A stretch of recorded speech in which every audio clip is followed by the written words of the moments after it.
Hello friends, Kachchapi talks ఛానల్కి స్వాగతం. మనం ఈరోజు సూర్యదేవర రామ్మోహన్ రావు గారు రాసిన చిక్కలేదు చిన్నదాని ఆచూకీ అనే నవలని చెప్పుకోబోతున్నాం. ఈ నవల ఒక లవ్ స్టోరీ అంటే ఇష్టపడే వాళ్ళకి ఈ నవల బాగా నచ్చుతుందని అనుకుంటున్నాను. ఇక మనం నవలలోకి వెళ్లే ముందు ఒక చిన్న మాట. మన సబ్స్క్రైబర్స్ ఒకరు ఎండమూరి వీరేంద్రనాథ్ గారు రాసిన పర్ణశాల నవల చదవమని అడిగారు. ఈ నవల పూర్తయిన తర్వాత నెక్స్ట్ పర్ణశాల చదవడానికి నేను ట్రై చేస్తాను. ఇక మనం నవలని లేట్ చేయకుండా స్టార్ట్ చేసేద్దాం. బొల్లారం రాష్ట్రపతి నిలయానికి వెనుక అందమైన కొండల మధ్య ఉంది ఆ కాలనీ. ఎవరో ప్రైవేట్ బిల్డర్స్ కట్టించిన మ్యాసివ్ అపార్ట్మెంట్ బ్లాక్స్. ఒక్కొక్కటి 12 ఫ్లోర్లు. మొత్తం 12 బ్లాక్స్ ఉన్నాయి. నిండు సున్నా ఆకారంలో గుండ్రంగా కట్టారా ఫ్లాట్స్. అన్నిటికీ కలిపి పెద్ద చైనా వాల్ లాంటి గోడ. మొదట్లో సెక్యూరిటీ. 2 బ్లాక్స్ మధ్యలోంచి వెళ్తే మధ్యలో విశాలమైన ప్రదేశం. అందులో పెద్ద పార్కింగ్, లాన్స్. అక్కడ నిలబడి 160 డిగ్రీల్లో ఎటు తిరిగినా ఫ్లాట్స్ కనిపిస్తాయి.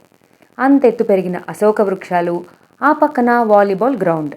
దూరంగా కార్నర్లో children swimming pool. Retired military people కోసం ఓ రిటైర్డ్ మిలిటరీ ఆఫీసర్ కట్టించాడు ఆ కాంప్లెక్స్. 3 అపార్ట్మెంట్స్లో మాత్రం మిలిటరీ జనం ఉన్నారు. ప్రస్తుతం ఆ అపార్ట్మెంట్స్లో సి బ్లాక్లో 6th ఫ్లోర్లో 69 నెంబర్ ఫ్లాట్లో ఉంటున్నాడు శ్రీధర్. అపార్ట్మెంట్స్ వెనుక విశాలమైన పచ్చిక బయలు. ఆ పక్కన కొండలు. ఖాళీ సమయంలో ఆ కొండల వైపు చూస్తూ గడుపుతాడు శ్రీధర్. సరిగ్గా 8:15 పరిగెడుతూనే జేబులోంచి కీ తీసుకుని విసురులో డోర్ మీద పడబోయి నిలదొక్కుని కీతో డోర్ ఓపెన్ చేసే ప్రయత్నం చేస్తుండగా సరిగ్గా అప్పుడే అతని ఫ్లాట్లోని ఫోన్ రింగ్ అవసాగింది. అది వింటూనే శ్రీధర్లోని ఉద్వేగం రెట్టింపైపోయింది. సేఫ్టీ లాక్ ఎంతకీ ఓపెన్ అవడం లేదు. అతనిలోని టెన్షన్ అంతకంతకు పెరిగిపోతోంది. మొత్తానికి డోర్ లాక్ తీసి లోపలికి దూసుకు వెళ్లేలోపే ఫోన్ రింగ్ అవ్వడం ఆగిపోయింది. దాంతో ఒక్కసారిగా నిస్పృహకి లోనయ్యాడు. లైటు వేసి టర్కీ టవల్తో ముఖాన్ని తుడుచుకోబోతుండగా టెలిఫోన్ మోగింది తిరిగి. గబుక్కున రిసీవర్ అందుకోవటానికి చేతిని ముందుకు చాచాడు. అంతలో టెలిఫోన్ రింగ్ అవ్వడం తిరిగి ఆగిపోయింది. ఒక్కసారిగా శ్రీధర్కు తట్టుకోలేని కోపం వచ్చింది. రిసీవర్ సరిగ్గా ఉందో లేదో ఒకసారి చూసి మళ్లీ రింగ్ కోసం ఎదురుచూస్తున్నాడు అతను. కరెక్ట్గా 2 క్షణాల తర్వాత మళ్లీ రింగ్ అవ్వడంతో ఏమాత్రం ఆలస్యం చేయకుండా రిసీవర్ని అందుకున్నాడు శ్రీధర్ మెరుపు వేగంతో. హలో, ఇప్పుడు టైం ఎంతో తెలుసా? 8:18 అంటే 3 నిమిషాల ఆలస్యం. నువ్వు స్టేట్స్ వెళ్ళాక టైం సెన్స్ని మర్చిపోయావా? 8:15కి అపార్ట్మెంట్కు రావాలని ఎంత కష్టపడి వచ్చానో తెలుసా? గబగబా ప్రశ్నల పరంపర. ఆ ప్రశ్నల వెనుక చిరుకోపం. ఆ ప్రశ్నల్లో ఒక్కదానికి కూడా జవాబు లేదు. ఏం మాట్లాడవు? సరదాగా వింటున్నావా? జోక్గా తీసుకుంటున్నావా? అపర్ణ, నీకు ఈ మధ్య అన్నీ జోక్గా తీసుకోవడం అలవాటైపోయింది. అటునుంచి ఎటువంటి స్పందన లేదు. ఏంటి మాట్లాడడం లేదు? ఇంకా నీ అల్లరి తగ్గలేదా? ప్రాక్టికల్ జోకా? కనీసం నవ్వకుండా మూతి ముడుచుకుని కూర్చుంటే ఎలా? కొంచెం కోపం తగ్గించుకుని అన్నాడు శ్రీధర్. అప్పుడు చిన్నగా నవ్విన నవ్వు వినిపించింది. ఆ నవ్వు సుతిమెత్తని గులాబీ రేకులు గాలికి కదిలిన చప్పుళ్లా ఉంది. ఆ నవ్వు జలపాతంలా కదిలిపోయి కిందకు జారుతున్న కొబ్బరి ఆకుల సవ్వడిలా ఉంది. ఫోన్ చేయటం 3 మినిట్స్ ఎందుకు లేట్ అయింది అంటూ ఏదో చెప్పబోయాడు శ్రీధర్ సంజాయిషీగా. 3 మినిట్స్? ఏం మగాడా, తమరు కాలంతో పరిగెడతారా? టెలిఫోన్ తీగల వెంట తేనె ప్రవహించినట్లుగా తీయగా ఉంది ఆ స్వరం. కానీ ఆ గొంతు తనకు కావలసిన వ్యక్తి గొంతు కాదు. అపర్ణ గొంతు కాదు. అపర్ణ, 22 ఏళ్ల అపర్ణ. శ్రీధర్కి MBAలో క్లాస్మేట్. మంచి డాన్సర్. నెలలో 20 రోజులు విదేశాల్లో డాన్స్ ప్రోగ్రామ్స్ కోసం తిరుగుతూ ఉంటుంది. మొదట్లో స్నేహంగా మొదలైన వారి మధ్య అనుబంధం ప్రేమగా రూపాంతరం చెందడం కూడా జరిగింది. పెళ్లి వరకు వెళ్లేసరికి అపర్ణ అడ్డుపడి తనకు అంతర్జాతీయంగా శోభానాయుడు అంత పేరు రావాలని, అది ఈ వయసులోనే సాధించుకోవాలని అనడంతో శ్రీధర్ అడ్డు చెప్పలేకపోయాడు. ఈ విషయం శ్రీధర్ని తరచూ బాధ పెడుతూ ఉంటుంది. ఆ గొంతు అపర్ణది కాదు, మరెవరిది? ఎవరు మీరు? చికాగ్గా అడిగాడు శ్రీధర్. ఎంతో చక్కగా ఓ ఆడపిల్ల గొంతు వినిపిస్తే అంత చిరాగ్గా అడుగుతావేంటయ్యా మగాడా అనే మాటలతో పాటు చిన్నగా నవ్వు కూడా వినిపించింది. ఆడపిల్లని తెలుస్తూనే ఉంది, కానీ మీకేం కావాలి? ఎవరు కావాలి? ఏదో కావలసి వస్తే, ఎవరో కావలసి వస్తే నేను నీ నెంబర్కి ఎందుకు ఫోన్ చేస్తాను? నాకు కావాల్సింది ఇదే number. You want this number? Are you sure? Sure ఉన్నారా? నా దగ్గరున్న నెంబర్కే నేను ఫోన్ చేస్తాను తప్ప అడ్డమైన నెంబర్లన్నిటికీ ఫోన్ చేస్తాను అనుకున్నారా? అయితే మీకెవరు కావాలి? అలా రండి దారికి. అక్కడ రావున్నాడా? ఏ రావు? ఎన్టీ రామారావా? తిక్కగా అడిగాడు శ్రీధర్. ఆయనే కావాలని ఉంది. అయినా ఆయన్ని కలవాలంటే నేను పైకెళ్ళాలి. అది ఇప్పుడే కుదిరే పని కాదు. అయితే పివి నరసింహారావా? ఆయనతో నాకు లంకె కుదరదులే. ఇంతకీ రావు నీకు తెలీదా?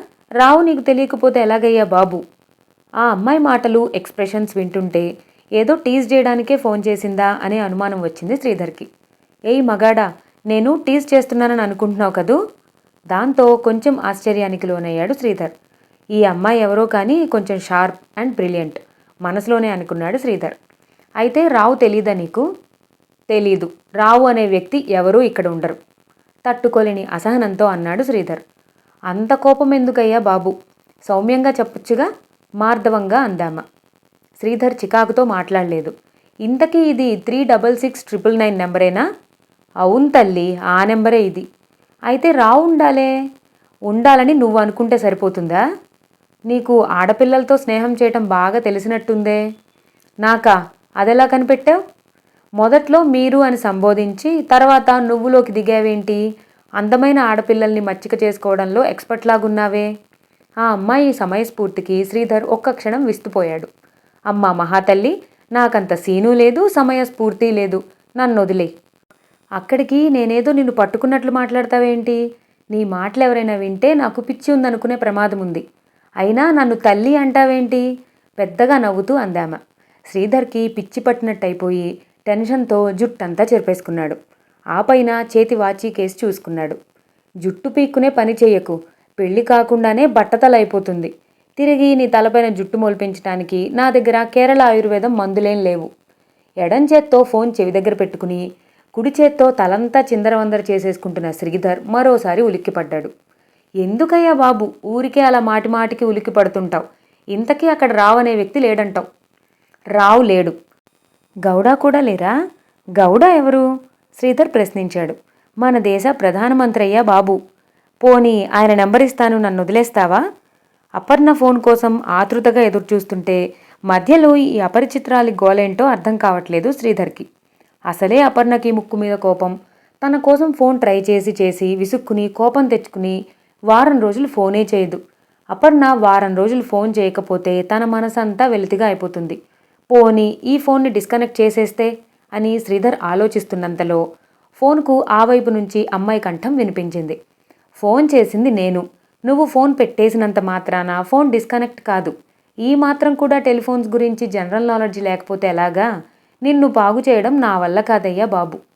నయాగరా జలపాతంలా తుళ్ళుతూ నవ్వుతూ అంది. శ్రీధర్కి నిజంగానే పిచ్చెక్కినట్టయింది. ఆ మాత్రానికే పిచ్చెక్కినట్టయితే ఎలాగయ్యా బాబు?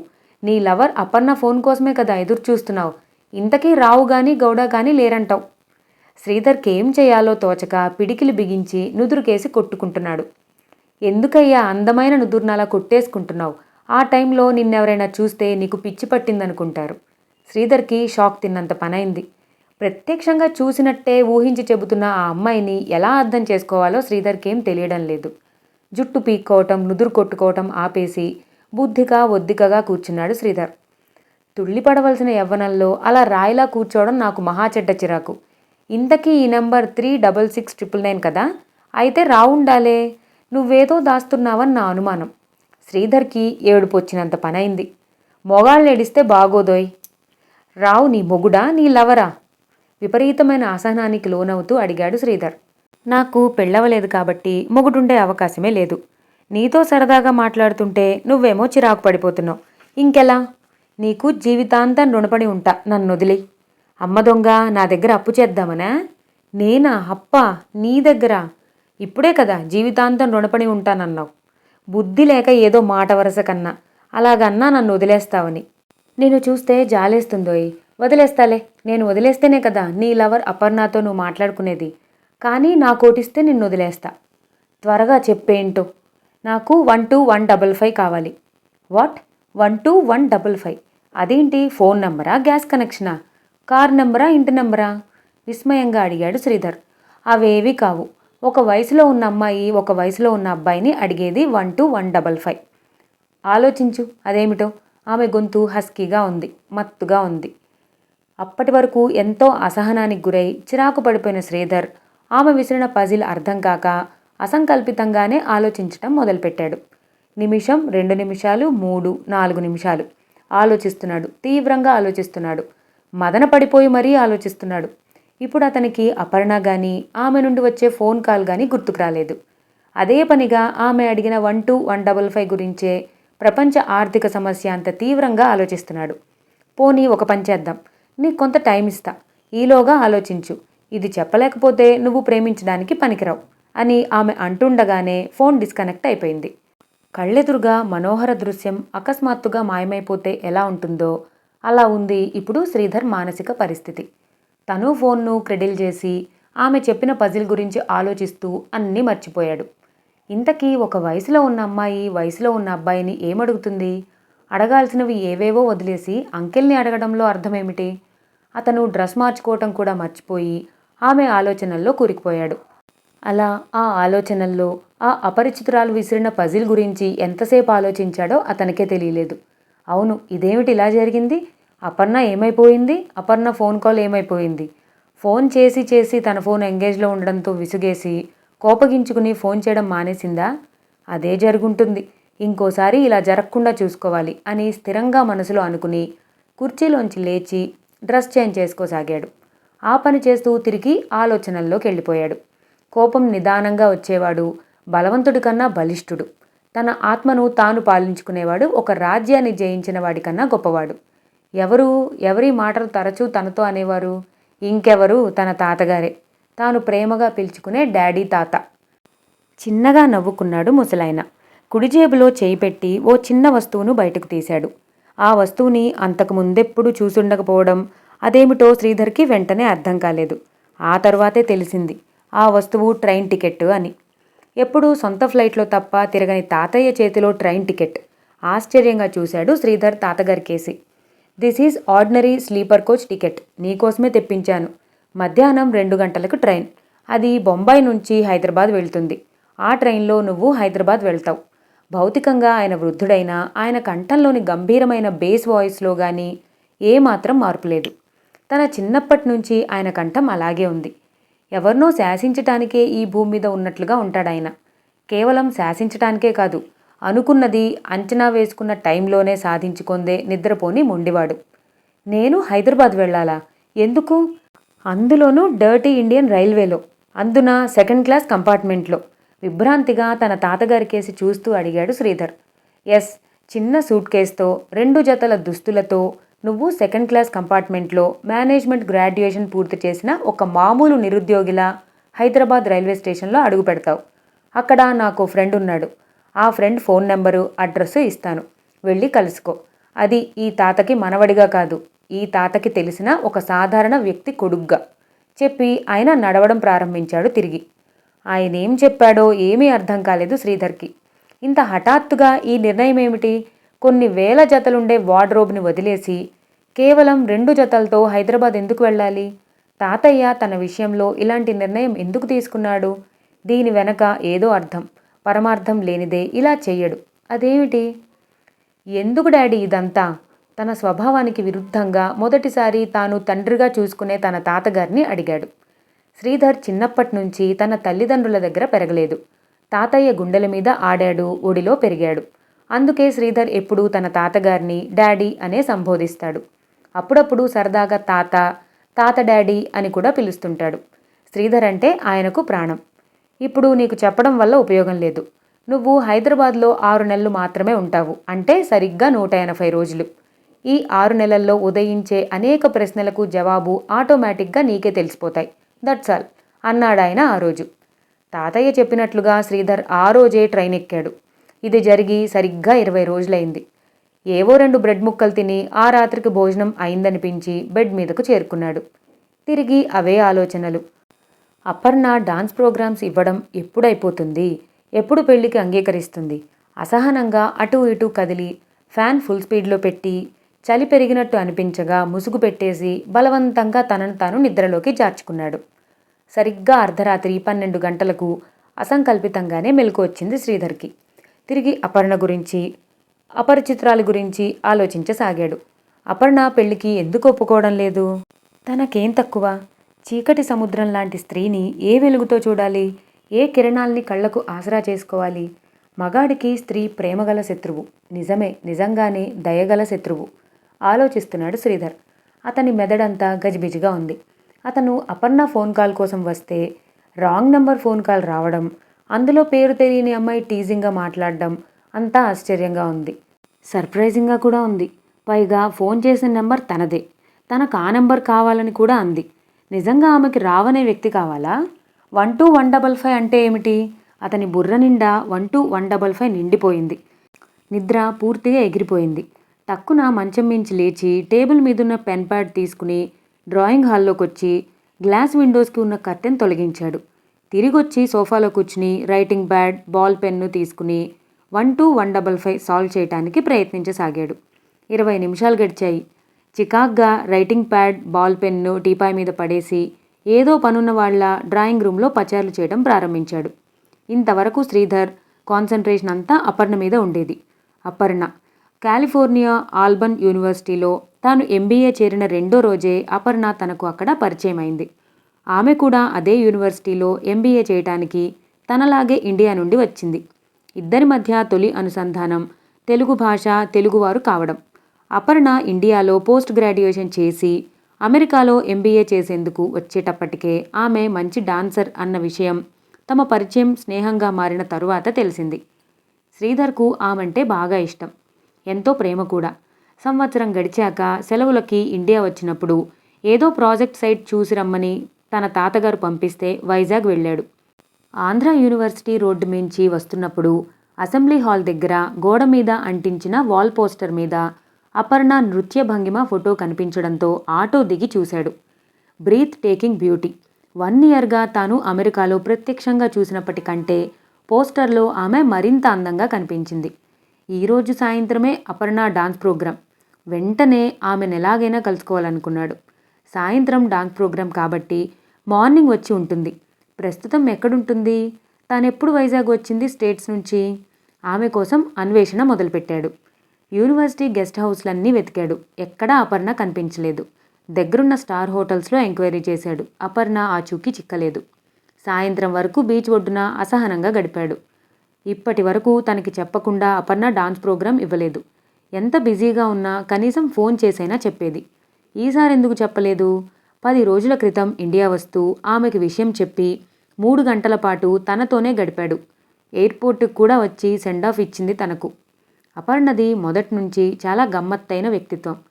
ఎలాంటి విమర్శల్ని పట్టించుకోదు, పొగడ్తల్ని పట్టించుకోదు. నువ్వు బాగా డాన్స్ చేస్తావు అని అంటే, అది నాకు తెలుసులేవోయ్, రాత్రి పగలు ట్రైనింగ్ తీసుకుంది డాన్స్ బాగా చేయడానికే కదా, స్టేజ్ మీద ఆడుకోవడానికి కాదు కదా అని అనేస్తుంటే ఆ టైంలో ఆమె ముఖాన్ని చూస్తే ముద్దొచ్చేది. బుంగమీద పెట్టుకుని కూర్చునే అపర్ణ భంగిమ చాలా ఇష్టం శ్రీధర్కి. చాలామంది స్త్రీల అందం గురించి చెబుతూ ఆమె కళ్ళు బాగున్నాయి, ముక్కు బాగుంది, నుదురు బాగుంది, బుగ్గలు బాగున్నాయి, నడుం కట్టు బాగుంది, కళ్ళు బాగున్నాయి, వేళ్ళు బాగున్నాయి, ఇలా రకరకాలుగా వర్ణిస్తారు. అసలు ఆడవాళ్ల అందం భావ ప్రకటనలో, ఫోజులో ఉంటుందని నమ్మేవాళ్లలో మొదటి రకం శ్రీధర్. బెంగాల్ కాటన్ చీర కట్టుకుని ఈజ్ చైర్లో కూర్చున్న అమ్మాయి చాలా అందంగా కనిపిస్తుంది శ్రీధర్కి. అలాగే కుర్తా పైజామా వేసుకుని రోడ్డు మీద గబగబా నడిచి వెళ్ళిపోయే టీనేజ్ గర్ల్ నడకలో అందాన్ని చూస్తాడు శ్రీధర్. అలాగే అపర్ణ బుంగమూతి పెట్టుకుని గోడకు చేరబడి కిటికీలోంచి బయటకు చూస్తున్న భంగిమ చాలా ఇష్టం. నువ్విప్పుడు ఈ పోజ్లో ఎంత బాగున్నావో తెలుసా? ఆమెకు దగ్గరగా జరిగి ఆమె కళ్ళల్లోకి చూస్తూ అన్నాడు శ్రీధర్ ఓ రోజు. అలాగా, నువ్వు చెప్తే కానీ నాకు తెలియదులే. చూడబ్బాయ్, నేను అందంగా ఉంటానని, నేను నవ్వితే బాగుంటానని నాకు తెలుసు. పొగిడితే నేను బుట్టలో పడిపోతానని నీ ఐడియా. నన్ను పొగడ్డం మానేసి ఇంకేదైనా మాట్లాడు, చిరుకోపంతో అంది అపర్ణ. నువ్వు అందంగా ఉంటావని అనడం కూడా తప్ప? ఆశ్చర్యపోతూ అన్నాడు శ్రీధర్. నేను అందంగా ఉంటాను సరే కదా, దానివల్ల నీకొచ్చే లాభం ఏంటి? చెప్పు, డైరెక్ట్గా చెప్పేసే నీకేం కావాలో. డైరెక్ట్గా అడిగేసరికి ఏం చెప్పాలో అర్థం కాలేదు శ్రీధర్కి. ఇలా మాట్లాడుతుంది కనుకే అపర్ణను బాగా ఇష్టపడుతున్నాడు శ్రీధర్. అపర్ణను తనెందుకు ఇష్టపడుతున్నాడు? చాలా కాలంగా తన మనసుని ప్రశ్నించుకున్నాడు శ్రీధర్. తను అమెరికాలో ఎంబీఏ చదువుతున్నప్పుడు ఎంతమంది అమ్మాయిలు తనని వలలో వేసుకోవడానికి ప్రయత్నించారో. తన క్లాస్మేట్స్ చాలా ఈజీగా అమ్మాయిలతో గడిపేవారు. అతి సాధారణ విషయం. మానవ సంబంధాలను సెక్స్ దృష్టితోనే చూడటం తనకు చాలా అసహ్యంగా ఉంటుంది. ముఖ్యంగా అమ్మాయిలతో స్నేహం విషయంలో ఎప్పుడూ లిమిటేషన్స్ ఉంటాయి తనకు. పర్సనల్గా ప్రేమ అనే పదాన్ని ఇష్టపడతాడు శ్రీధర్. సున్నితమైన భావాలను వ్యక్తం చేయడమే ప్రేమ అని మొదట్లో అనుకునేవాడతను. ప్రేమకు మొదటి మెట్టు ఇష్టపడటం. దాన్ని తమ అందానికి మగాడికిచ్చే మెరిట్ సర్టిఫికెట్లా భావించి అతిశయంతో, అహంతో, గర్వంతో ఆ మగాడి ప్రేమకు దూరమైపోయే ఆడపిల్లల్ని చూస్తే జాలేస్తుంటుంది. ఆ ఇష్టపడటం క్రమేణా ప్రేమగా మారటానికి మధ్య ఏవేవో రసాయన చర్యలు జరుగుతాయి. పెళ్లి ఒక్కటే ప్రేమకు ముగింపు కాదు. పెళ్లి దగ్గరే నిజమైన ప్రేమ ప్రారంభమవుతుందని శ్రీధర్ నమ్మకం. 2-3 సార్లు అపర్ణ దగ్గర పెళ్లి ప్రసక్తి వచ్చింది. నువ్వు ఎవరి పెళ్లి గురించి మాట్లాడుతున్నావు? నా పెళ్లి గురించా, నీ పెళ్లి గురించా, మన పెళ్లి గురించా? సీరియస్గా అడిగింది అపర్ణ. ఆ మాటలకు తెల్లబోయాడు శ్రీధర్. నీ పెళ్లి గురించి నేనేం చెప్పలేను, నా పెళ్లి గురించి కూడా నేనేం చెప్పలేను. ఇక మన పెళ్లి గురించి నాకు ఇప్పట్లో ఎలాంటి ఆలోచనలు లేవు. ఎందుకంటే నేను శోభానాయుడిలా గొప్ప డాన్సర్గా పేరు తెచ్చుకోవాలి. ప్రపంచంలో అన్ని దేశాల్లోనూ ప్రోగ్రామ్స్ ఇవ్వాలన్నది నా కోరిక. ఆ కోరిక నెరవేరిన మరుక్షణం నిన్నే పెళ్లి చేసుకుంటాను. అప్పటికి నీకు పెళ్లి కాకుండా ఉంటే. పెళ్లి కాకుండా ఉంటేనే సరిపోదు, అప్పటికి నా మీద నీకిప్పుడున్న ఫీలింగ్సే ఉండాలి అంది అపర్ణ గలగలా నవ్వుతూ. ఆమె మాటల్లో తొంగి చూసిన వల్నరబిలిటీకి మెచ్చుకోవాలో, నిర్మోహమాటంగా పెళ్లి ఇప్పుడు కాదని తెగేసి చెప్పినందుకు కోపగించుకోవాలో అర్థం కాక విస్తుపోయాడు శ్రీధర్. అయితే ఈ జన్మలో నీకు పెళ్లి కాదు, తనలో రేగుతున్న అసహనాన్ని అణుచుకుంటూ అన్నాడు శ్రీధర్. అలాగైతే మరీ మంచిది. హాయిగా బ్రహ్మచారినిలా ఉండిపోతా. ఈ మొగుడనే బ్రహ్మ పదార్థం, పిల్లలు, బాధలు ఇవేమీ లేకుండా హాయిగా ఉండడమే నాకిష్టం కవ్వింపుగా అంది అపర్ణ. ఆ పైన ఏం మాట్లాడాలో అర్థం కాలేదు శ్రీధర్కి. అపర్ణ దృష్టిని పెళ్లివైపు మరల్చాలన్నది శ్రీధర్ ప్రయత్నం. ఈ విషయం ఇంకా తన తాతగారికి తెలీదు. తెలిస్తే ఏమంటారో కూడా తెలీదు. తన పెళ్లి నిర్ణయాన్ని తనకే వదిలేస్తారో, తన తండ్రి లేదా తాత నిర్ణయం చాలనుకుంటున్నారో కూడా తెలీదు. ఆలోచనల్లోంచి తేరుకుని బట్టల కంటిన ఇసుకను దులుపుకుంటూ ఆంధ్ర యూనివర్సిటీ రోడ్లో వడివడిగా నడవసాగాడు. నిజానికి తను రోడ్ల మీద నడవాల్సిన పని లేదు. విశాఖలో 4,000 కోట్ల పెట్టుబడితో నాప్తా ఆధారిత విద్యుత్ కేంద్రం ఏర్పాటు చేసే ఉద్దేశంతోటే సెలవుల్లో అమెరికా నుంచి తను ముంబై రాగానే విశాఖ పంపించారు తాతగారు. తన తాతగారిని దృష్టిలో పెట్టుకుని తను విశాఖలో ఫ్లైట్ దిగిన దగ్గర నుంచి లోకల్ పారిశ్రామికవేత్తలు తనని కాలు కింద పెట్టనివ్వటం లేదు. అలాంటి వారి నుంచి తప్పించుకుని తను ప్రేమిస్తున్న అపర్ణ కోసం రోడ్డంట నడుచుకుంటూ వెళ్ళడం తనకే వింతగా ఉంది. సముద్రపు ఒడ్డు నుంచి నడుచుకుంటూ కాన్ఫరెన్స్ హాల్కి వచ్చేసరికి రాత్రి 7 అయింది. అప్పటికే ప్రోగ్రాం స్టార్ట్ అయిపోయింది. డయాస్ మీద అపర్ణ డాన్స్ చూస్తున్న శ్రీధర్ మంత్రముగ్ధుడైపోయాడు. ప్రోగ్రాం తర్వాత అభినందనలు తెలియజేస్తున్న సమయంలో అపర్ణ టాపిక్ను శ్రీధర్ వైపు మరల్చి, నా అభివృద్ధికి పరోక్షంగా కృషి చేస్తున్న వ్యక్తి నా ఫ్రెండ్ శ్రీధర్. మేమిద్దరం అమెరికాలో ప్రస్తుతం MBA చేస్తున్నాం. 1 ఇయర్ పూర్తయింది. అక్కడ నాకు ఎన్నో విధాలా సహాయం అందిస్తున్న జెంటిల్మెన్ శ్రీధర్. నేను ఈ ప్రోగ్రాం కోసమే స్టేట్స్ నుంచి వచ్చాను. తాను కూడా కొద్ది రోజుల క్రితం ముంబై వచ్చాడు. కానీ ప్రోగ్రాం ఇస్తున్నట్టు ఫోన్ ద్వారా తనకి తెలియచేసే ప్రయత్నం చేశాను. తను బిజినెస్ పని మీద ఈ నగరానికే వచ్చినట్టు తెలిసింది. ఇప్పుడు ఇద్దరం ఇదే నగరంలో ఉన్నాం. నేనిక్కడ, తనెక్కడో తెలీదు. నా ప్రోగ్రాం డీటెయిల్స్తో ఈ నగరమంతా అంటించిన పోస్టర్స్ చూసే వీలు తనకు కలిగుంటే ఇక్కడికి వచ్చేవాడు. రాలేదంటే తన పనుల ఒత్తిడిలో ఉండి ఉండవచ్చు. ఆయన నాకు కేవలం ఫ్రెండ్ మాత్రమే కాదు, అంతకంటే ఎక్కువే. ఆయన ఎక్కడున్నా ఈ సభాముఖంగా కృతజ్ఞతలు తెలుపుకుంటున్నాను అంది అపర్ణ ఎంతో ఉద్వేగంగా. అప్పటికే ఆడిటోరియం చివర్లో ఒక కుర్చీలో సెటిల్ అయి ఉన్న శ్రీధర్ ఆమె మాటలు విని చాలా ఆనందించాడు. ఆ వెంటనే మనసులోనూ అనుకున్నాడు, షీ ఈజ్ మోస్ట్ ఇన్స్క్రూటబుల్ లేడీ అని. మరో గంటకి ప్రోగ్రాం పూర్తయి అపర్ణ గ్రీన్ రూమ్కి వెళ్ళగానే కావాలనే శ్రీధర్ హలో తింగర్బుచ్చి అంటూ పెద్దగా అరిచాడు. అప్పుడే డ్రెస్ మార్చుకోబోతున్న అపర్ణ ఒక్కసారి ఉలిక్కిపడి వెనుదిరిగి శ్రీధర్ని సడన్గా అక్కడ చూసి మరోసారి ఉలిక్కిపడింది. నమ్మలేని నిజాన్ని చూస్తున్నట్టుగా ఆమె అందమైన కనురెప్పలు టపటప కొట్టుకున్నాయి. అలా కొట్టుకుంటున్న ఆ కనురెప్పల వెనుక ఆనందం తొంగి చూసింది. అక్కడి నుంచి హోటల్కి ట్యాక్సీలో వస్తున్నప్పుడు అడిగాడు శ్రీధర్, నేనేం చేశానని డయాస్ మీద అలా కృతజ్ఞతలు చెప్పావు? అందుకు ఆమె ముందు మృదువుగా నవ్వింది.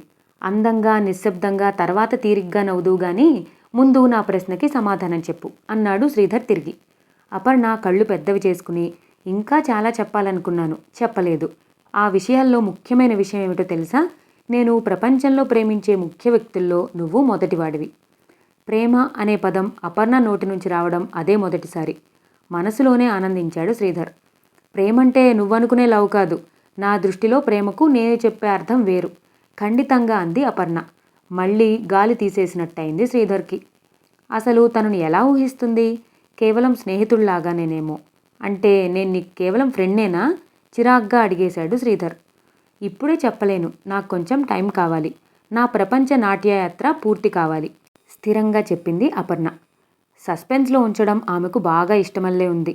సస్పెన్స్ తనకు ఇష్టమే. మరీ ఇంత టెన్షన్లో పెట్టే సస్పెన్సా? ప్రేమ విషయంలో సస్పెన్స్ పనికిరాదు. ఎందుకంటే ప్రేమే ఒక మిస్టరీ కాబట్టి. ఆ రోజు రాత్రి ఇద్దరూ ముంబై బయలుదేరారు ఫ్లైట్లో. తరువాత అనుకోని పరిణామాలన్నీ జరిగాయి. అపర్ణ వారం రోజులు జపాన్ పర్యటన ఖరారు కావటం, వెళ్లే ముందు సహారా ఎయిర్పోర్ట్లో చూడబ్బాయ్ నేను లేను కదా అని వెధవేషాలేసావంటే కుదరదు. 2 రోజులకు ఒకసారి నేను రాత్రి 7:30, 8 గంటల మధ్య ఫోన్ చేస్తాను. ఆ టైంలో తప్పనిసరిగా నువ్వు ఉండాలి. లేకపోతే చాలా గొడవలైపోతాయి అంది నవ్వుతూ. అది తలుచుకుని శ్రీధర్ కూడా నవ్వుకున్నాడు. ఆ తర్వాత MBA సెకండ్ ఇయర్ కూడా తమ మధ్య ఉన్నది స్నేహమో ప్రేమో ఆరాధనో అర్థం కాకుండానే పూర్తయిపోయింది. ఆ తరువాత ఇద్దరూ ఇండియా వచ్చేశారు. తన నేటివ్ ప్లేస్ బొంబాయి కనుక తను ఆ ఫ్లైట్ ఎక్కితే అపర్ణది ఏలూరు కనుక హైదరాబాద్ కనెక్టెడ్ ఫ్లైట్ ఎక్కేసింది. అప్పటి నుంచి ఫోన్స్లోనే మాటలు. తను హైదరాబాద్ వచ్చాక అపర్ణ 4-5 సార్లు తన ఫ్లాట్కి వచ్చింది. వచ్చినప్పుడల్లా వారం రోజులుండి వెళ్ళిపోయేది. వస్తే ఒక్కతే వచ్చేది కాదు, తన నాట్య బృందంతో వచ్చేది. తను అపర్ణతో కోరుకునే ఏకాంతం దొరకటం దుర్లభమయ్యేది. ఆమెను చూస్తూ ఆ చిరాకును మర్చిపోయేవాడు శ్రీధర్. ఈ మధ్యనే తాను న్యూయార్క్ వెళ్ళింది. వెళ్ళి కూడా వారమైంది. అక్కడికి చేరుకున్న మరుసటి రోజు నుంచే రోజు రాత్రి 8 గంటల ప్రాంతంలో ఫోన్ చేస్తుండేది. ఈరోజు ఏమై ఉంటుంది? ముసురుకుంటున్న ఆలోచనల్ని కట్టిపెట్టి గోడ గడియారం వైపు చూశాడు శ్రీధర్. రాత్రి 1 గంట అయింది. ఆలోచనల నుంచి పూర్తిగా తేరుకున్నాక గానీ తనెంత ఆకలితో ఉంది అతనికి అర్థం కాలేదు. న్యూయార్క్ నుండి ఫోన్ చేస్తానన్న అపర్ణ ఎందుకు ఫోన్ చేయలేదు? ఆలోచిస్తూ మరి ఫోన్ రాదని నిర్ణయించుకుని ఫ్లాట్కి తాళం వేసి కారిడార్లోకి వచ్చాడు శ్రీధర్. వరుసగా ట్యూబ్లైట్ల వెలుగుతో కారిడార్ తెల్లగా అందంగా మెరిసిపోతోంది. ఆ ఫ్లాట్కి 1/2 కిలోమీటర్ దూరంలో మెస్ ఉంది. రోజు ఆ మెస్లో డిన్నర్ చేయడం అలవాటు. ఆలోచిస్తూనే మెస్కి బయలుదేరాడు. అపర్ణ వంట బాగా చేస్తుంది. ఆమె హైదరాబాద్లో ఉంటే రోజు రకరకాల వంటలు చేసేది. Chicken specialist Aparna.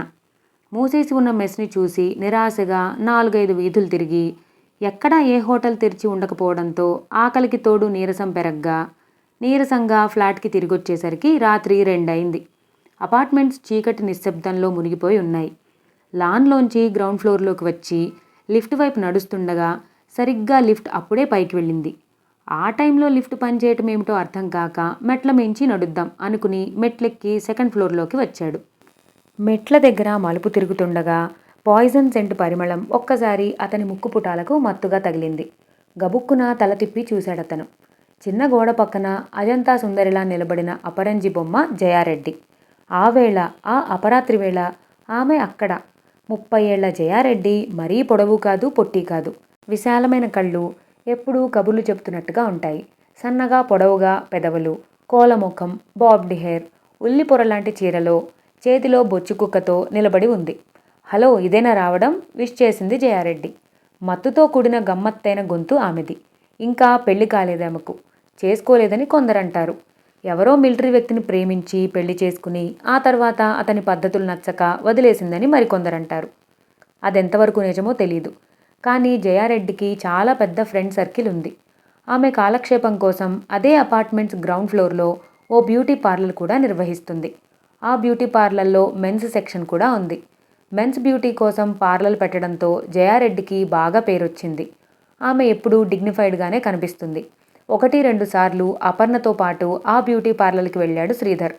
అప్పుడు పరిచయం జయారెడ్డి. అప్పటి నుంచి ఎప్పుడు కనపడినా ఒక్కసారి మా బ్యూటీ పార్లర్కి రండి, మీ రూపురేఖల్ని మార్చేస్తాను అంటూ ఉంటుంది. అవసరం వచ్చినప్పుడు వస్తాను అంటుంటాడు శ్రీధర్. ఏమిటి ఒంటరిగా వస్తున్నారు? అపర్ణ లేదా? అడిగింది జయారెడ్డి. లేదండి, అబ్రాడ్ వెళ్ళింది చెప్పాడు శ్రీధర్. మిమ్మల్ని ఒంటరిగా వదిలేసి వెళ్ళిందే, మీ మీద బాగా నమ్మకం అనుకుంటాను అంది జయారెడ్డి నర్మగర్భంగా. అంటే? ఆ ప్రశ్న వెనుక తాత్పర్యం అర్థం కాలేదు శ్రీధర్కి. ఆ అమ్మాయి ఫ్లాట్లో ఉంటే మీరు అసలు ఫ్లాట్లోంచి కూడా బయటకు రారు. ఆమె మిమ్మల్ని బాగా కమాండ్ చేస్తుందనుకుంటాను. మగాణ్ణి రకరకాల ప్రశ్నల ద్వారా తికమక పెట్టేయడం జయారెడ్డికి వెన్నతో పెట్టిన విద్య.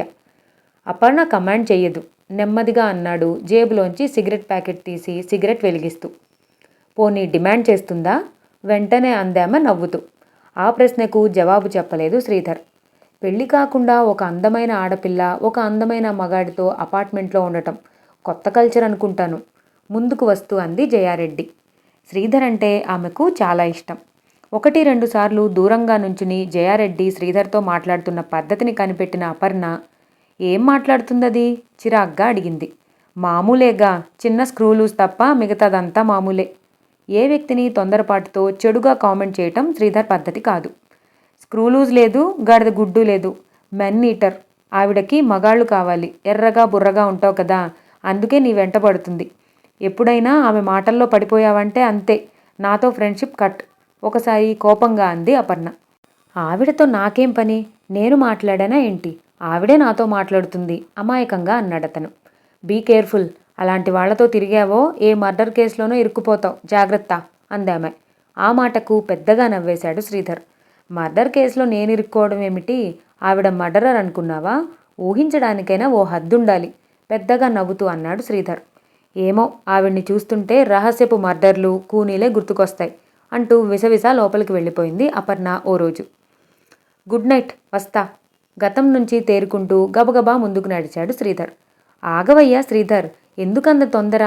మరీ ముందుకొస్తూ అంది కవ్వింపుగా. ఆమె వంటికి రాసుకున్న స్ప్రే వాసన గాఢంగా ఉంది. బొచ్చుకుక్క పిల్ల సీరియస్గా తోకాడిస్తూ శ్రీధర్ వైపు చూస్తోంది. నిద్ర వస్తోందండి, బాగా అలసిపోయాను అన్నాడు ఆవలిస్తూ శ్రీధర్ అసహనాన్ని కప్పిపుచ్చుకుంటూ. అవును, మర్చిపోయాను. నీ ఫోన్ నెంబర్ ఎంత? ఒకసారి చెప్పు. ఒకసారి ఎవరో నీ గురించి వస్తే ఆ టైంలో నువ్వు లేవు. నీ ఫోన్ నెంబర్ ఇద్దామంటే నాకు నెంబర్ తెలీదు. జయారెడ్డికి నిజంగా తన ఫోన్ నెంబర్ తెలీదా? నమ్మలేని అబద్ధం. బహుశా తనకొచ్చిన రాంగ్ కాల్ జయారెడ్డి నుంచేమో. నన్ను నమ్మటం లేదా? నీ నెంబర్ కోసం ఒక అమ్మాయి వచ్చింది. ఆ అమ్మాయిని నేనెప్పుడు చూడలేదు. ఆ అమ్మాయి ఎలా ఉందో తెలుసా? 1996 మిస్ వరల్డ్లా ఉంది. తెలుగు భాష సరిగ్గా వచ్చినట్టు లేదు. ప్రపంచంలో దేనికైనా అనుభవం ఉందా అని అడుగుతారు. లేకపోయినా ఉందనే చెప్పాలి. ఒక విషయంలో మాత్రం అనుభవం ఉండాలి. ఉన్నా అది లేదనే చెప్పాలి మగవాళ్ళు. ఏంటది? తమాషాగా కళ్ళు ఎగరేస్తూ అడిగింది జయారెడ్డి. రెండో పజిల్. ఫోన్ చేసింది ఈమెనేమో. బుచ్చుకుక్క పిల్ల కొత్తదా? చాలా బాగుంది అన్నాడు శ్రీధర్ కావాలనే మాట మారుస్తూ.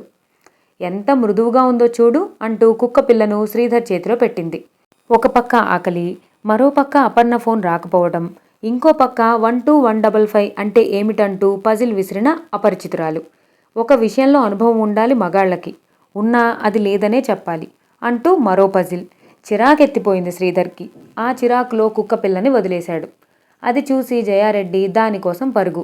దాన్ని వదిలేసింది తనే గనుక తన బాధ్యత కూడా ఉందని తను లేని ఓపిక తెచ్చుకుని దానికోసం పరుగు.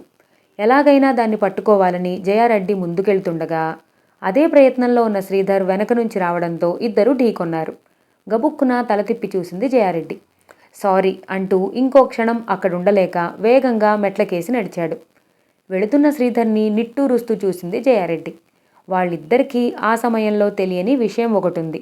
ఓ 2 కళ్ళు చాలాసేపటి నుండి ఆ ఇద్దరినే చూస్తున్నాయి. మెట్లెక్కి తన ఫ్లాట్ ముందుకొచ్చేసరికి అప్పటి వరకు ఉన్న నీరసం రెట్టింపైంది. ఫ్లాట్ తాళం తీయబోతుండగా కాళ్ళకేదో తగలటంతో సడన్గా కిందకి చూశాడు. కింద హాట్ క్యారియర్. దాన్ని చూస్తూనే అమితమైన ఆశ్చర్యానికి గురయ్యాడు. చుట్టుపక్కల ఫ్లాట్స్లో ఉన్న వాళ్ళెవరో తన పరిస్థితి గమనించి అది ఏర్పాటు చేసుంటారని అనుకుంటూ దాన్ని తీసుకుని లోపలికి వెళ్ళి తలుపేసుకుని డ్రాయింగ్ హాల్లోకి వచ్చి హాట్ క్యారియర్ని టీపాయ్ మీద పెట్టి విండో దగ్గరికి వెళ్ళి కర్టెన్ తొలగించి వచ్చి క్యారియర్ మీద పడిపోయాడు. ములక్కాయలతో చేసిన బిర్యానీ, ములక్కాయల కూర, ములక్కాయల పులుసు. అన్ని ములక్కాయలతోనేనా అని ఆశ్చర్యపడేంత ఓపిక కూడా లేక గబగబా తినటం మొదలుపెట్టాడు. 5 నిమిషాల్లో తినటం పూర్తి చేసి చెయ్యి కడుక్కుని వచ్చి సోఫాలో కూర్చుని సిగరెట్ వెలిగించుకుంటున్నాడు. సరిగ్గా అప్పుడే ఫోన్ రింగ్ అయింది. అది వింటూనే అలర్ట్ అయి వేగంగా రిసీవర్ని అందుకున్నాడు Sridhar. What is this Aparna, ఏమైపోయావు? కసురుకుంటూ అన్నాడు శ్రీధర్. నిశ్శబ్దం. నీ ఫోన్ కోసం ఆకలి కూడా మర్చిపోయి ఎదురుచూశాను. అయినా ఫోన్లో నిశ్శబ్దమే సమాధానమైంది. మాట్లాడవా? కోపంగా అన్నాడు శ్రీధర్. ప్రతి చిన్న విషయానికి అబద్ధాలాడటం మంచిది కాదబ్బాయి. ఆకలెప్పుడు మర్చిపోయావు? ఇప్పుడే కదా పీకల దాకా మెక్కావు. అదే కంఠం, ఫోన్ తీగ వెంట తేనెని ప్రవహింపచేసే మృదు మధురమైన కంఠం. చాచ్చా తిరిగి అప్పర్నే అనుకుని ఫూలిష్గా మాట్లాడేశాడు. అవును, ఈ అమ్మాయికి తను ఇప్పుడే భోంచేసినట్టు ఎలా తెలిసింది? చూడు మిసెస్ జయారెడ్డి, ఈ పద్ధతేం బాగాలేదు. గొంతు మార్చి మాట్లాడితే గుర్తుపట్టలేననుకున్నావా? ఎనీవే, మంచి భోజనం హాట్ క్యారియర్లో పెట్టి నా ఫ్లాట్ ముందుంచినందుకు థ్యాంక్స్ అన్నాడు శ్రీధర్ మృదువుగానే. దిస్ ఈజ్ టూ మచ్ అందామె ఫోన్లో ఆ వైపు నుంచి. ఏది? నా పేరు మార్చటం. పేరు మార్చానా? నేనా? This is three much. ఏది? కన్ఫ్యూజ్ అవుతూ అడిగాడు శ్రీధర్. నీ ఆకలి తీర్చింది ఒకరైతే థ్యాంక్స్ మరొకరికి చెప్పటం. అంటే మీరు జయారెడ్డి కాదా? భోజనం పంపింది జయారెడ్డి కాదా? చాలా గొప్ప అందగాడివి అనుకుంటున్నావా? నేనా? ఎందుకలా అడిగారు? ఒకసారి అపర్ణ అని మరోసారి జయారెడ్డి అని పదే పదే ఆడపేర్లు ఉచ్చరిస్తుంటేను అంటూ ఆమె చిన్నగా నవ్వింది. పిచ్చి పట్టినట్టయిపోయింది శ్రీధర్కి. ఈమె ఎట్టి పరిస్థితుల్లోనూ జయారెడ్డి కాదు, మరెవరు అంటూ ఆలోచిస్తున్నాడు శ్రీధర్. ఇంతకీ 12155 అర్థం తెలుసుకున్నావా? తిరిగి అదే పజిల్ కవ్వింపుగా. ట్రై చేశా, ఇంకా చేస్తున్నా. నోనో చేయలేదు టక్కున చెప్పిన శ్రీధర్ నాలిక ఖర్చుకున్నాడు. తనకు తెలియకుండానే ఈ అమ్మాయి తన మీద కమాండ్ సాధిస్తుందేమోనన్న ఉక్రోషం ఒకంత తొంగి చూసింది అతనిలో. అంటే దారిలోకి వచ్చేస్తున్నావన్నమాట. ఎందుకలా అనుకుంటున్నావు? తెచ్చిపెట్టుకుంటున్న కోపంతో అన్నాడు. మాటల్లో తడబడ్డావంటే బుట్టలో పడ్డట్టే. ఏంటంతా నీ ఇష్టమేనా? ముక్కు మొహం తెలియని నీ బుట్టలో పడ్డానికి నేనేమంత అమాయకుణ్ణి కాను. అమాయకుడివి కాదనేగా పజిల్ విసిరాను. అమేయ అపార మేధావే అయితే 12155ని పరిష్కరించి చూద్దాం. ఈసారి శ్రీధర్ అహం దెబ్బతింది. అతని ఉనికినే ప్రశ్నించేట్టుగా ఉందా మాట. ఎవరి అపరిచితురాలు 12155తో తననెందుకిలా పరాజితుణ్ణి చేస్తోంది? 2 నిమిషాలు మాట్లాడలేదు శ్రీధర్. అప్పటికే ఆలోచనలతో అతని బుర్ర వేడెక్కిపోయింది.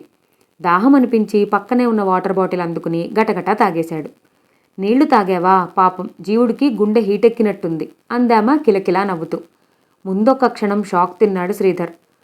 అంతా ఎదురుగా ఉండి చూస్తున్నట్టే చెబుతున్న ఆ అపరిచితురాలు ఒక పెద్ద పజిలైపోయింది. చుట్టుపక్కల ఎక్కడన్నా నక్కి తనని గమనిస్తుందోమోనన్న అనుమానం వచ్చింది. వెంటనే లేచి సిటౌట్లోకొచ్చి నలువైపులా చూశాడు. అంతా నీరవ నిశ్శబ్దం. ఎక్కడా ఒక్క మనిషి అలికిడి కూడా లేదు. కిందకి చూశాడు. సుమారు 2 ఎకరాల వైశాల్యం ఉన్న గ్రౌండ్ నిర్మానుష్యంగా ఉంది. ఏ ఒక్క అపార్ట్మెంట్ విండో ఓపెన్ చేసి లేదు. ఏ అపార్ట్మెంట్లోనూ లైట్ వెలుగుతున్నట్టు లేదు. మరెలా చూసినట్టే చెప్పగలుగుతోంది? ఏంటో ఆలోచిస్తున్నావు అడిగిందామె ఫోన్కి ఆ వైపు నుంచి. ఏం లేదు అన్నాడు శ్రీధర్ తడబాటును కప్పిపుచ్చుకుంటూ. ఎందుకు లేదు? బోలెడుంది. అంతా చూసినట్టే చెప్పేస్తుందేమిటి పోకిరి పిల్ల అని అనుకుంటున్నావు కదూ? ఒక అపరిచితురాలైన అందమైన ఆడపిల్ల ఫోన్ చేస్తుంటే అంతరంగంలో అలజడి లేకుండా ఉంటుందా? ఎంబీఏలో మెడల్ సాధించుకున్న తనకే పజిల్ విసిరేవాళ్ళ అనే కొద్దిపాటి అహం నీలో ఉంటుంది. దానికి పజిల్ని సాల్వ్ చేయలేని నిస్సహాయత తోడవ్వనే అవుతుంది. అప్పుడు దాహమవక ఏమవుతుంది? దాహమైతే నీళ్లు తాగుతారు. ఇది చూసే చెప్పక్కర్లేదు. దీన్ని ఊహించటానికి జంగ్, ఫ్రాయిడ్ థియరీలు అక్కర్లేదు. ఏమంటావు? చిలిపిగా నవ్వుతూ అంది ఆ అమ్మాయి. నువ్వనుకున్నట్టుగానే నువ్వు పోకిరి పిల్లవే. అవును, ఇంతకీ నీ పేరేంటి? అదిగో చూసావా, ఆసక్తి మొదలైంది. నేను పోకిరి పిల్లనని నువ్వనుంటే బావుండేదోయ్. ఈలోపు నువ్వు ఏ పిచ్చి మాటతో నన్ను సంబోధిస్తావోనని నా గురించి నేనే అనుకున్నాను. పేరు కావాలా నాది? ఈ నల్లపిల్ల పేరు నీకెందుకు? వాట్? నువ్వు నల్లగా ఉంటావా? అవును.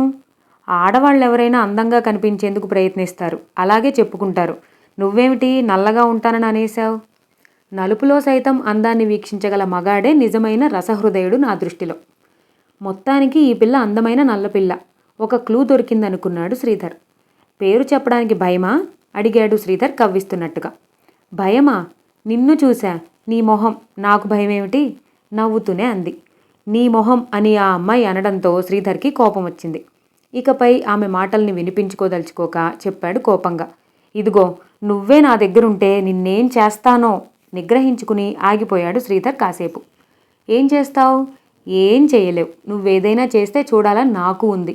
కిలకిలా నవ్వుతూ మాట్లాడిన తీరు అది. ఆమెతో పెట్టుకోవడం తనకు అనవసరం అనుకుని ఫోన్ పెట్టేయబోయాడు. ఏంటి పెట్టేస్తున్నావా? సరే నేనే చేస్తాలే రేపు మళ్ళీ అవతల నుంచి ఫోన్ పెట్టేసిన చప్పుడుతో పాటు చిలిపి నవ్వు వినిపించింది. చతికల పడ్డాడు పక్కనున్న సోఫా మీద శ్రీధర్. కానీ చివరగా వినిపించిన ఆ మందహాసం మధురంగా తోచింది. ఒకవైపు మనసైన జవరాలు అపర్ణ అందకపోవటం, మరోవైపు ఆసక్తిని రేపుతున్న అపరిచితురాలి పజిల్, తాతయ్య తనని హైదరాబాద్ పంపించడం వెనుకున్న ఆంతర్యం, మధ్య జయారెడ్డి రంగప్రవేశం అన్నీ తనని మనశ్శాంతి లేకుండా చేస్తున్నాయి. శ్రీధర్కి నిద్ర పట్టడం లేదు. సమయం రాత్రి 2 అవుతోంది. అటూ ఇటూ పచార్లు చేయసాగాడు. నిద్ర పట్టనప్పుడు, విసుగు చెందినప్పుడు మధురమైన సంగీతాన్ని ఆస్వాదించడం, డైరీ రాయడం చేస్తుంటాడు శ్రీధర్. అమెరికాలో అపర్ణతో కలిసి చదువుకునేటప్పుడు రాసుకున్న డైరీ తెరిచి చదవసాగాడు. డైరీ చదువుతున్నంతసేపు అపర్ణ గురించిన ఆలోచనలు మరింత తీవ్రం కాసాగాయి. సమీపంలో లేని ప్రియురాలు గురించి బాధపడుతున్నాడతను. ప్రేమించిన వ్యక్తి దూరం కాబోతోందని తెలిసినప్పుడు, దగ్గర లేనప్పుడు ప్రేమ, బాధ మరింత అధికం కావడం సహజం. మనిషి జీవితానికి ప్రేమ అవసరమని అపర్ణ తెలుసుకునే రోజు కోసం నిరీక్షిస్తున్నాడతను. అపర్ణ జ్ఞాపకాల డైరీ చదవడం ఆపేసి ఒక నిర్ణయానికొచ్చాడు శ్రీధర్.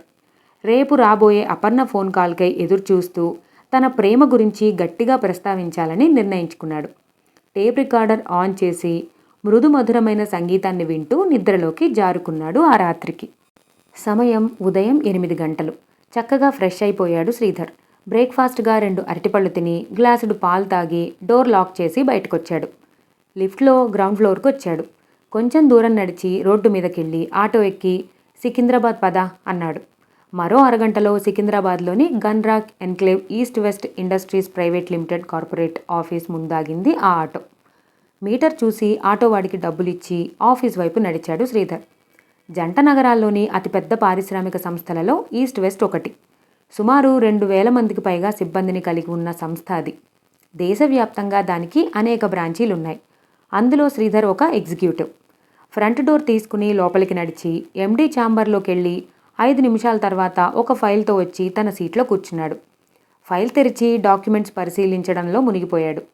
హలో అన్న పిలుపుకి తలెత్తి చూశాడు శ్రీధర్. ఎదురుగా యోగి నవ్వుతూ కనిపించాడు. యోగి ఎప్పుడూ ఫన్నీగా ఉంటాడు. జోకులేస్తూ నవ్విస్తూ ఉంటాడు. అమ్మాయిలతో ఎక్కువ మాట్లాడడానికే ఎక్కువ ఇష్టపడుతూ ఉంటాడతను. అదే ఆఫీస్లో పనిచేస్తున్న మేరీ అంటే అతనికి ఎంతో ఇష్టం. మేరీతో మాట్లాడాలని, షికార్లు తిరగాలని ఆరాటపడుతుంటాడు. ఏంట్రో ఈ కళ్ళంతా ఎర్రగా ఉన్నాయి, రాత్రి నిద్ర లేదా ఏంటి? బహుశా అపర్ణ ఫోన్ చేసిందనుకుంటా అన్నాడు యోగి. ఎక్కడి ఫోన్ రా బాబు, నిన్న లేదు మొన్న లేదు, టెన్షన్తో చస్తున్నాను బదులిచ్చాడు శ్రీధర్. ఇంతకీ పియర్స్ రాలేదా అడిగాడు యోగి. పియర్స్ ఎవరు ఆశ్చర్యంగా అడిగాడు శ్రీధర్. తెలియనట్టు మాట్లాడతావేంట్రా, అదే మేరీ పియర్స్ నీ దగ్గరికి రాలేదా? ఒక అమ్మాయి కోసం ఒకే చోట ఉన్న మనం తగువులు ఆడుకోవటం బాగోదురా అన్నాడు యోగి. ఆ అమ్మాయితో నాకెందుకురా బాబు, ఇప్పుడున్న సమస్యలతోనే సతమతమవుతున్నాను. నువ్వు ఆశపడుతున్నావు కదా, నువ్వే చూసుకో అని శ్రీధర్ అంటుండగా ఎండీ ఛాంబర్లోంచి మేరీ రావడం గమనించారిద్దరు. మేరీ వస్తోంది, తీసుకొస్తున్న ఆ ఫైల్ బహుశా నా టేబుల్ దగ్గరికేననుకుంటా. ఇద్దరం ఒకే చోటు ఉంటే పక్క వాళ్ళేమన్నా అనుకుంటారు, నువ్వెళ్ళు అన్నాడు శ్రీధర్. శ్రీధర్ భయానికి నవ్వుకుంటూ అతని సీటు దగ్గరికి వెళ్ళిపోయాడు యోగి. మేరీ పియర్స్కు 25 ఏళ్ళు ఉంటాయి. అందంగా కంటే ఎక్సోటిక్గా ఉంటుంది. ఇంకా పెళ్లి కాలేదు. ఏంటి సీరియస్గా రాసుకుంటున్నారు అంది మేరీ తను తెచ్చిన ఫైల్ శ్రీధర్ టేబుల్ మీద ఉంచుతూ. అనాసక్తంగానే తలెత్తి ఆమెకేసి చూశాడు శ్రీధర్. కళ్ళేమిటి ఎర్రగా ఉన్నాయి, నీరసంగా ఉన్నట్టున్నారు, రాత్రి నిద్రలేదా అంది. మనసు బాగోలేదు. ఆ ఫైల్ ఇక్కడ పెట్టేసెళ్ళు, తర్వాత మాట్లాడుకుందాం అన్నాడు శ్రీధర్. అతని వైపే ఆరాధనగా చూస్తూ అయిష్టంగానే తన సీటు దగ్గరికి వెళ్ళిపోయింది మేరీ. సాయంత్రం 5ంటికి ఆఫీస్ నుంచి బయటపడ్డాడు శ్రీధర్. ఆటోలో తన ఫ్లాట్కి వచ్చాడు. ఆటో దిగి మీటర్ డబ్బులు పే చేసి లిఫ్ట్ దగ్గరికి చేరుకున్నాడు. హాయ్ శ్రీధర్ వెనుతిరిగి చూశాడు. ఎదురుగా జయారెడ్డి నవ్వుతూ కనిపించింది. విష్ చేస్తూ హాయ్ జయ ఏమిటి అన్నాడు పలకరించకపోతే బాగోదని. అతని దగ్గరగా వచ్చిందామె. ఏంటి కళ్ళంత ఎర్రగా ఉన్నాయి, రాత్రంతా నిద్రలేనట్టుందే. అబ్బే అదేం కాదు, అవంతే అన్నాడు. గీతాంజలి సినిమా చూసావా? అదే మణిరత్నం గీతాంజలి అడిగింది జయారెడ్డి అదోలా చూస్తూ. అది నేను అమెరికాలో ఉండగా రిలీజ్ అయింది, అందుకే క్యాసెట్ చూశాను. ఏం అలా అడిగావు అడిగాడు శ్రీధర్ ఆశ్చర్యపోతూ. సినిమా ప్రారంభంలో షావుకార్ జానకి వైస్ ఛాన్సలర్ హోదాలో ప్రసంగించి డిగ్రీలు ప్రదానం చేస్తుండగా నాగార్జున డిగ్రీ తీసుకోవడానికి వచ్చి ఆమె కళ్ళల్లోకి చూస్తూ ఐ లవ్ యూ అంటూ కన్ను కొడతాడు. ఎంత అద్భుతంగా ఉందో ఆ షాట్ గమనించలేదా? ఆమె చెప్పేది విని వెర్రి చూపులు చూశాడు శ్రీధర్. హుషారంటే అలా ఉండాలి అంది కన్ను కొడుతూ. కన్ను కొట్టడంలో ఎంతో నేర్పు, మరెంతో ప్రావీణ్యం ఉంటే తప్ప అలా ఎవరూ కన్ను కొట్టలేరు. పక్క కన్ను కానీ కనురెప్ప కానీ వీసమెత్తైనా కదల్చకుండా కుడి కన్ను కనురెప్పను అలా అలవోకగా వాల్చి పైకెత్తడం అన్నది అంత తేలిగ్గా అలవడే ప్రక్రియ కాదు. అందుకే శ్రీధర్ బిత్తరపోయి ఆమెకేసి చూస్తుండిపోయాడు. రిలాక్స్ అవ్వాలంటే నువ్విప్పుడు మసాజ్ చేయించుకోవాలి, రా మసాజ్ చేయిస్తా అంటూ అతని చేయి పట్టుకుంది జయారెడ్డి. వద్దు వద్దు వదిలేయ్ అని కంగారు పడిపోతూ చుట్టుపక్కలకు చూశాడు. ఏం పర్లేదులేరా అంటూ తన మెన్స్ పార్లర్లోకి లాక్కెళ్ళింది జయారెడ్డి. వయసులో ఉన్న మగాడివి అలా మొహమాట పడతావెందుకు అంటూ మసాజర్కి సైగ చేసింది. అతను శ్రీధర్ దగ్గరకొచ్చి అతని షర్ట్ తొలగించి భుజాలపై చేతులేసి మసాజ్ చేయటం మొదలుపెట్టాడు. ఇంత మంచి బాడీ ఉండి కూడా ఎందుకబ్బాయి అంత మూడీగా ఉంటావు? నగ్నంగా ఉన్న శ్రీధర్ని చూస్తూ అంది. శ్రీధర్ ఏం మాట్లాడలేదు. అతనికెందుకో ఆమె అక్కడుండడం అసహనంగా ఉంది. ఈ సమయంలో మీరిక్కడ ఉండాలా? ఇతను ప్రొఫెషనల్ మసాజరే కదా అన్నాడు. అందులో నీకేం డౌటు వద్దు అన్నది జయారెడ్డి. ఆమెనెలా వదిలించుకోవాలో అర్థం కాలేదు శ్రీధర్కి. అప్పుడే అతనికి పజిల్ విషయం గుర్తొచ్చింది. నీతో స్నేహం చేయాలంటే ఒక పజిల్ని విప్పాలి, విప్పగలవా అడిగాడు అపరిచితురాల్ని గుర్తుకు తెచ్చుకుని. చెప్పు త్వరగా ఆతృతగా అందామ. 12155 అంటే ఏమిటి? అతని ప్రశ్నకు జయారెడ్డి బిత్తరపోయింది. ఏంటది? ఫోన్ నెంబరా, గ్యాస్ కనెక్షనా, కారు నెంబరా అడిగింది జయారెడ్డి. ఒక వయసులో ఉన్న అమ్మాయి ఒక వయసులో ఉన్న అబ్బాయిని అడిగేదే అది. అదేంటో నువ్వు చెప్పాలి అన్నాడు శ్రీధర్. ఆలోచనల్లో పడిపోయింది జయారెడ్డి. ఆమె పరిసరాలనే మర్చిపోయి అలా పజిల్ విషయం ఆలోచిస్తుండడం చూసి శ్రీధర్ లోలోన నవ్వుకున్నాడు. ఈమె పజిల్ విప్పిందా ఆ అపరిచితురాలి నోరు మూయించవచ్చు, విప్పలేదా ఈమె బాధ తనకు కొన్నాళ్లపాటు తప్పుతుంది అనుకున్నాడు శ్రీధర్. కాసేపటికి తేరుకుని మరి నా పజిల్ విషయం ఏం చేశావు అని ప్రశ్నించింది శ్రీధర్ని. ఏంటది విస్మయంగా అడిగాడు శ్రీధర్. ఏంటి అప్పుడే మర్చిపోయావా? ప్రపంచంలో దేనికైనా అనుభవం ఉందా అని అడుగుతారు, లేకపోయినా ఉందని చెప్పాలి. ఏమిటది గుర్తు చేసిందామె. ఈసారి ఆలోచనల్లో పడిపోవటం శ్రీధర్ వంతైంది. నీ పజిల్కి నేను సమాధానం చెప్పాలంటే ముందుగా నేను అడిగిన ప్రశ్నకి సమాధానం నువ్వు చెప్పాలి అంది జయారెడ్డి. ఈసారి బిత్తరపోవటం శ్రీధర్ వంతైంది. అక్కడ ఎక్కువసేపు ఉండటం అంత మంచిది కాదని సరే సరే అంటూ చెప్పి వేగంగా లిఫ్ట్ కేసి వెళ్ళిపోయాడు. వెళ్ళిపోతున్న అతని కేసు చూస్తూ అవును ఇంతకీ 12155 అంటే ఏమిటి అని తనను తాను ప్రశ్నించుకుంది జయారెడ్డి. ఇక్కడితో మన నవలకి ఒక చిన్న బ్రేక్ ఇద్దామండి. మళ్ళీ వచ్చే భాగంలో తర్వాత కథ ఏమైందో తెలుసుకుందాం. ఈ వీడియో మీ అందరికీ నచ్చినట్టయితే ఛానల్ని ఖచ్చితంగా సబ్స్క్రైబ్ చేసుకోండి. Thank you for watching.